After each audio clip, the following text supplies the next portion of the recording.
Welcome to study with Anjali. तो friend, कैसे हैं आप सभी लोग? आई होप कि आप सभी लोग स्वस्थ होंगे, अच्छे होंगे और अपनी पढ़ाई को भी कंप्लीट कर रहे होंगे। तो फ्रेंड, आज के इस वीडियो में हम बात करेंगे एक महत्वपूर्ण टॉपिक की, जो कि आपका सभी टीचिंग एग्जाम में देखने को मिल जाता है। और जिन बच्चों का सीटेट का एग्ज़ाम है उनके लिए तो बहुत ही महत्वपूर्ण टॉपिक है, क्योंकि आपके एग्ज़ाम में लगभग 1 से 2 नंबर का क्वेश्चन यहीं से देखने को मिलता है और एग्जैक्ट क्वेश्चन यहीं से पूछा भी जाता है। तो लगभग 1 से 2 नंबर का यहीं से क्वेश्चन आपका मिल जाएगा, इसलिए ये इतना महत्वपूर्ण चैप्टर है। तो इसके आगे वेरी वेरी इंपॉर्टेंट जरूर लगा लीजिएगा, वेरी वेरी इंपॉर्टेंट जरूर लगा लीजिएगा इस चैप्टर को, क्योंकि यहाँ से क्वेश्चन जरूर से जरूर पूछा जाएगा। तो देखिएगा, चैप्टर का नाम आपका है लर्निंग डिसेबिलिटीज। इसको क्या बोलते हैं? अधिगम विकार या अक्षमता भी बोलते हैं। अधिगम विकार या अधिगम अक्षमता या अधिगम निर्योग्यता भी कहते हैं। इसको अलग अलग नाम से जाना जाता है, अलग अलग इसके नाम हैं। तो इस वीडियो के माध्यम से इसी चैप्टर को आज हम पढ़ेंगे ट्रिक के माध्यम से। ट्रिक के माध्यम से आज हम इसको ऐसा पढ़ेंगे कि आज इस वीडियो को देखने के बाद आपको हमेशा याद रहेगा। उसके अलावा कुछ क्वेश्चन आंसर इस वीडियो के अंदर करेंगे, जो कि अलग अलग टीचिंग एग्जाम में पूछे गए हैं, जो इस चैप्टर से संबंधित हैं। तो यह वीडियो देखने के बाद आप उस क्वेश्चन का आंसर खुद दे दोगे, तो आज यह चैप्टर कंप्लीट हो जाएगा। चलिए बात करते हैं अधिगम विकार की। सबसे पहले जानेंगे यह होता क्या है, और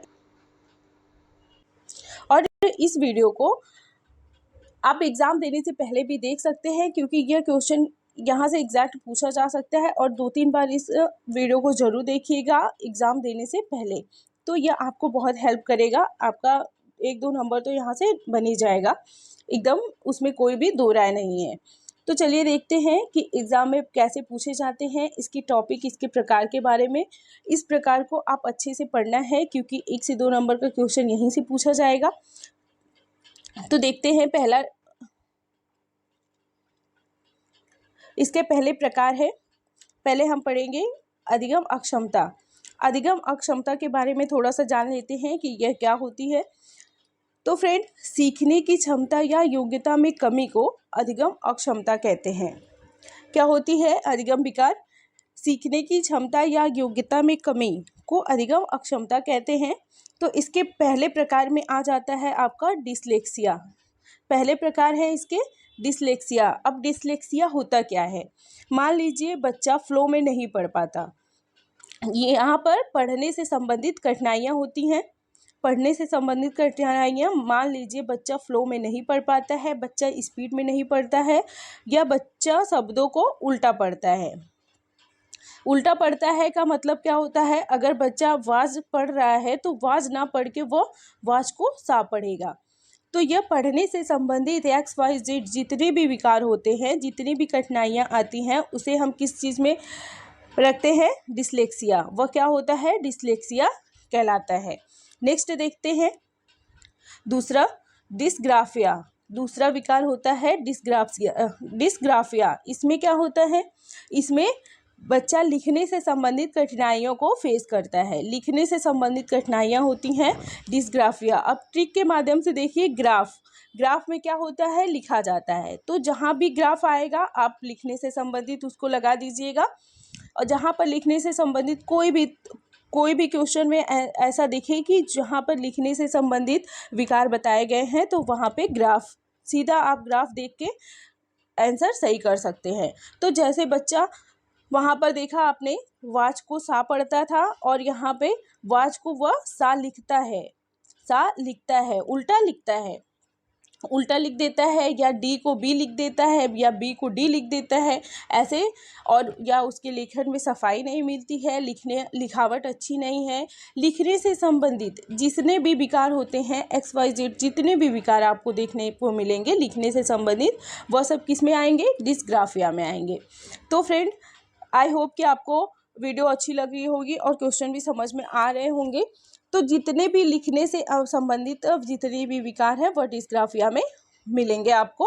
यहाँ पर ग्राफ देख के आप लिखने से संबंधित जितने भी कठिनाइयाँ होंगी आप यहाँ पर आंसर लगा सकते हैं। तो फ्रेंड, नेक्स्ट देखते हैं। तीसरा है डिसकैलकुलिया।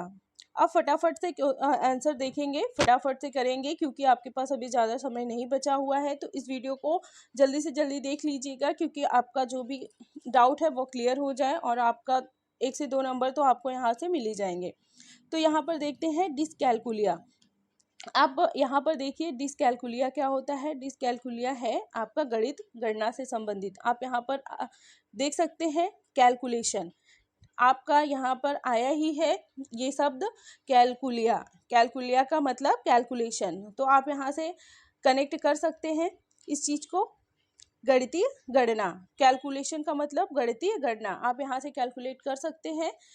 तो यहाँ पर क्या होता है, कैलकुलेशन से संबंधित, गणित से संबंधित जितनी भी समस्याएं आती हैं बच्चे को, जैसे कि जोड़ना घटाना, गणितीय संबंध, गणित से जितनी भी संबंधित समस्याएं हैं वह किस चीज में आएगा, डिसकैलकुलिया में आएगा।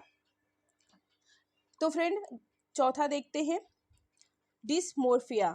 यह क्या होता है, डिसमोर्फिया क्या होता है, भ्रम वाली स्थिति। आप देख रहे होंगे यहाँ पर लिखा है भ्रम वाली स्थिति। अब ये क्या होती है, जैसे इसमें बच्चा अंतर नहीं कर पाता है।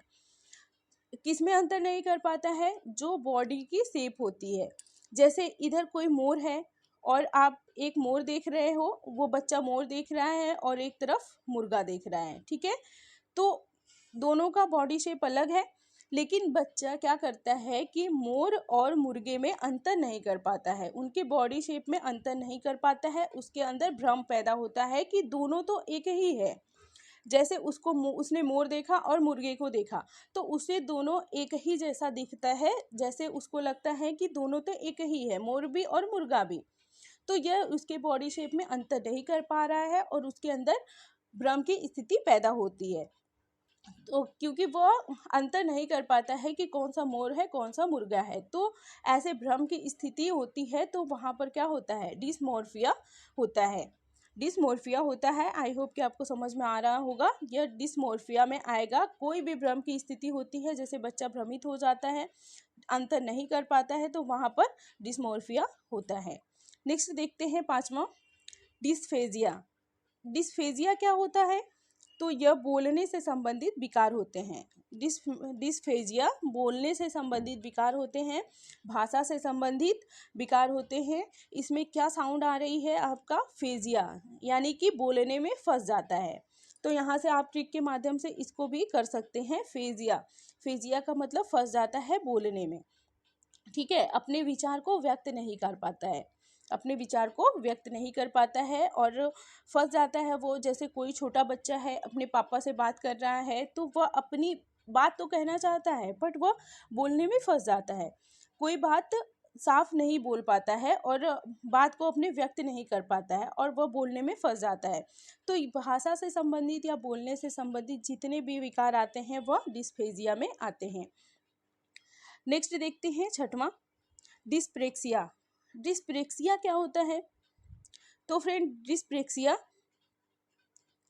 यह होता है जब व्यक्ति अपनी मसल्स का, जब बच्चा अपनी मसल्स का यूज नहीं कर पाता है, यानी कि कौशल से संबंधित विकार होते हैं। कौशल क्या होता है, खेलना कूदना दौड़ना, बच्चा अपने मसल्स का सही यूज नहीं कर पाता है, जैसे कि वह आपका डिस्प्रेक्सिया के अंतर्गत आएगा।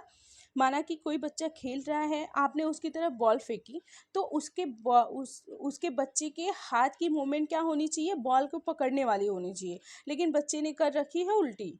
तो आपको एक एग्जाम्पल से समझा रहे हैं कि यहाँ पर बच्चा अपने मसल्स का सही यूज नहीं कर पा रहा है। कुछ बच्चे खाना खाते समय खाने को अपने कपड़े पर गिरा देते हैं, तो वह अपनी मसल्स का यूज नहीं कर पा रहे हैं, तो यह क्या होता है, डिस्प्रेक्सिया में जाता है। प्रेक्सिया का मतलब होता है, क्या होता है, यूज नहीं कर पा रहा है। प्रेक्सिया के अंदर पैर का साउंड आ रहा है, पैर का अंतर तो आप समझ लीजिएगा। कौशल का मतलब, प्रेक्सिया का मतलब हाथ पैर को बच्चा अपने यूज नहीं कर पा रहा है। तो प्रेक्सिया जहाँ पर भी आए वह कौशल से संबंधित विकार हो जाएंगे। आप यहाँ से ट्रिक के माध्यम से लगा सकते हैं। तो जब बच्चा अपने हाथ पैर का सही यूज नहीं कर पाता है, अपनी मसल्स का यूज अच्छे से नहीं कर पाता है, तो वह डिस्प्रेक्सिया के विकार के अंतर्गत आता है। तो यह अधिगम विकार हो गया छठवां। और आपका सातवां देखते हैं, अधिगम विकार क्या है, सातवां है डिस्थीमिया। डिस्थीमिया क्या होता है? यह तनाव से संबंधित विकार है। जैसे कि आपने अभी 6 विकार पढ़े, अगर वह 6 विकार किसी बच्चे के अंदर हैं तो वह क्या हो जाएगा? तनाव से ग्रसित हो जाएगा। तो ये क्या हो जाएगा? आपका संबंधित हो जाएगा तनाव से। अगर किसी भी तरह का तनाव है, जैसे आप ही हैं सीटेट के एग्ज़ाम में बैठ रहे हैं, आपको तनाव हो गया, या आप एक बार आपका एग्ज़ाम नहीं क्लियर हुआ है तो आपको भी तनाव रहता है, तो जितने भी तनाव से संबंधित विकार होंगे वह डिस्थीमिया में आएंगे, डिस्थीमिया के अंदर आते हैं। डिस्थीमिया के अंदर यह विकार आ जाएंगे। तो 7 विकार आपने पढ़ लिए। अब देखते हैं क्वेश्चन। तो क्वेश्चन है जो कि पूछा गया है एग्जाम में, एक बच्चा जो ग्रस्त है वह साको वाज और न्यूक्लियर को अनक्लियर में अंतर नहीं कर पा रहा है, अंतर नहीं कर सकता है। तो अभी आपने पढ़ा जैसे कि बच्चा वाच को सा लिख देता है, न्यूक्लियर को अनक्लियर लिख देता है, उल्टा पढ़ता है, अंतर नहीं कर पा रहा, अंतर नहीं कर सकता है, तो उस चीज़ से ग्रसित है। तो बच्चा किस चीज़ से, कौन सा विकार उसके अंदर है? तो फ्रेंड आप लोग यह आंसर तो दे सकते हैं। जैसे कि बच्चा, अभी आपने पढ़ा कि उल्टा पढ़ता है किसी चीज़ को, बट बच्चा स्पीड में नहीं पढ़ पा रहा है, बच्चा शब्दों को उल्टा पढ़ रहा है, तो वह डिसलेक्सिया से संबंधित विकार है उसके अंदर। इसका राइट आंसर आपका डिसलेक्सिया हो जाएगा। डिसलेक्सिया से संबंधित उसके अंदर विकार हैं। नेक्स्ट देखते हैं क्वेश्चन। यह पिछले एग्जाम में पूछा गया था। यदि एक शिक्षार्थी को संख्याओं और परिकलन में समस्या हो रही है, अभी संख्याओं और परिकलन में समस्या हो रही है तो उसमें असमर्थता हो सकती है, जिसका नाम है, किस में समस्या हो रही है? अब आप यहाँ से देख लीजिए, संख्याओं और परिकलन में। अभी आपने बताया कैलकुलेशन, यहाँ पर संख्या आ गई, अब आपको कुछ नहीं सोचना है, अब आपको देख लेना है कैलकुलेशन कहाँ है। तो डिसकैलकुलिया, डिसकैलकुलिया कैलकुलेशन आ गया आपका, दूसरा आंसर सही हो जाएगा। गणितीय अक्षमता के बारे में, इस बच्चे के अंदर क्या है? अधिगम विकार है गणितीय अक्षमता का, यह कैलकुलेशन अच्छे से नहीं कर पा रहा है, समस्या हो रही है। तो फ्रेंड कितना आसान क्वेश्चन है, आपने भी कर लिया होगा। नेक्स्ट देखते हैं, गणित कौशल में अधिगम निर्योग्यता कहलाती है। गणित कौशल में, गतिक कौशल में अधिगम निर्योग्यता कहलाती है। गतिक कौशल, अभी आपने पढ़ा कौशल में अधिगम निर्योग्यता क्या हो जाएगी? तो कौशल में अधिगम निर्योग्यता डिस्प्रेक्सिया होती है। जैसे हाथ पैर में, अभी आपको मैंने ट्रिक के माध्यम से बताया, प्रेक्सिया आ रहा है। प्रेक्सिया क्या है? पैर और हाथ से आप कनेक्ट कर लीजिएगा, पैर हाथ का साउंड आ रहा है। तो यहाँ पर गति के कौशल किस चीज़ से होता है? हाथ और पैरों से होता है। तो यहाँ पर इस चीज़ को आप कनेक्ट कर सकते हैं, पैर हाथ के कौशल नहीं है वहाँ पर वो, तो अधिगम निर्योग्यता क्या हो जाएगी? गति के कौशल हो जाएगी डिस्प्रेक्सिया। यहाँ से संबंधित कर सकते हैं आप, आंसर हो जाएगा इसका डिस्प्रेक्सिया। नेक्स्ट देखते हैं, अधिगम निर्योग्यता। अधिगम निर्योग्यता क्या है? एक चर अवस्था है। अधिगम निर्योग्यता क्या है? एक चर अवस्था है।